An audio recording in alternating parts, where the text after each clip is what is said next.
সেই মহিবুল, তুমি কি আমার সঙ্গে বেয়াদবি করছো নাকি? হুম, বেয়াদবি করলে কিন্তু চলবে না। আমি আমি কিন্তু বেয়াদবি করলে একদম চাকরি নট করে দেবো, একদম নট। নট, যে কোনো সময় চাকরি নট হয়ে যাবে তোমার। আপনি যদি চাকরি নট করেন আমি 5 মিনিটের ভিতরে চাকরি ইয়েস করতে পারবো। যদি নট করেন তাহলে এখনই করেন।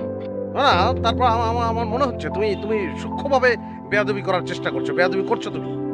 না বস, আপনি ভুল বুঝছেন। এই কারণেই ছোটবেলায় আমার আব্বা আমারে মাদার গাছের লাগে বাইন্দা কাফলে কষা দিয়ে পিটাইছিলেন।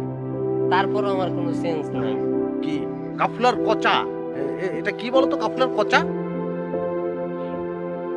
না না, বলো তুমি, আমি শিখতে চাচ্ছি। কচা জিনিসটা শিখে নিলাম, বলো। কাফলা হইছে এক ধরনের বৃক্ষ, এর ডালকে কষা বলা হয়। তো এই কাফলার কচা এটা দিয়ে মারলে কি অনেক ব্যথা লাগে? জি বস, অনেক ব্যথা। কোথায় পাওয়া যাবে বলো তো? কেন বস? না, এখন গাড়ির কি হবে? আমি পিক আপ দিতে আসি, আপনি পিছনে সাইলেন্সার দিয়ে দেখেন ধোঁয়া বাইরে কিনা। পেছনে? হ্যাঁ।